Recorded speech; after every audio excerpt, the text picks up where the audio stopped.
I am continuing in my reading.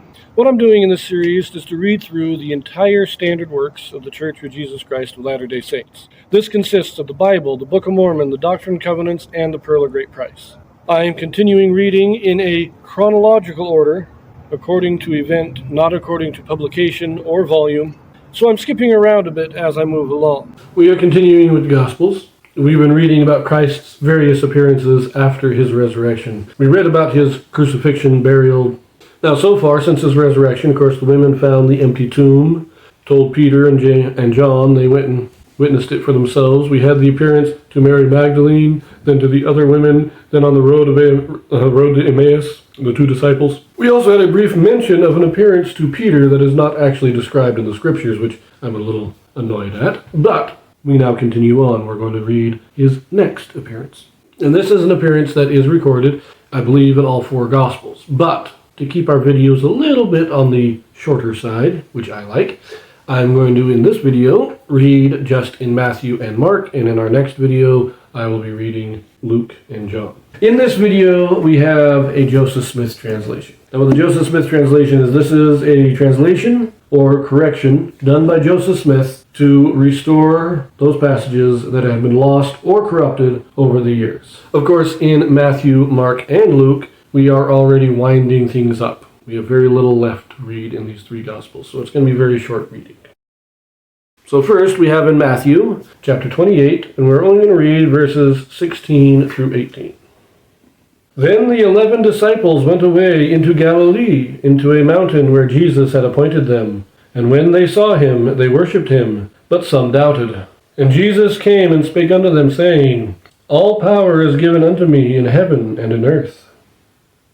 Now remember that when he appeared to the women, and he appeared to Mary Magdalene, he told them to go tell the apostles that he would come see them in Galilee. Now, I'm assuming that when he appeared to Peter, he was also told Peter, take everybody else up into Galilee.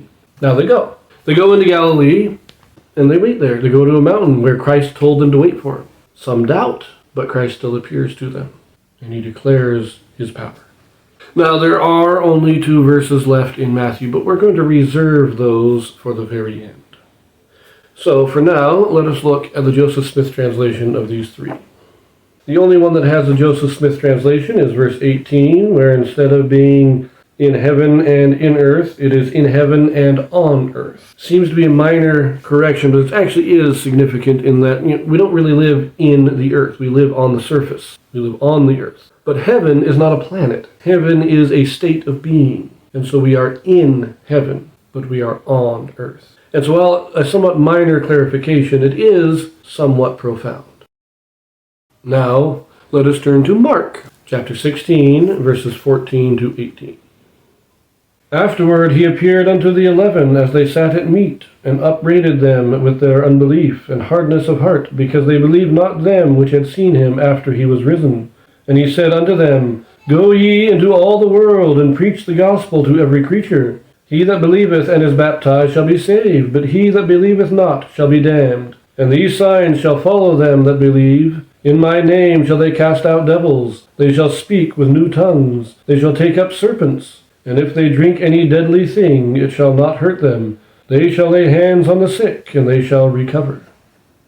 So here, again, he is appearing to all 11. He is chastising them, or as it says, upbraiding them for their unbelief. Because up to this time, many of them did not believe until after they saw Christ. And he's saying, we've had the witnesses. I appeared to Mary, I appeared to these women, I appeared to Peter, and you guys are still not believing. But then he gives them this commission, go out, preach to all the world, baptize in my name. And then these are the signs of the faithful.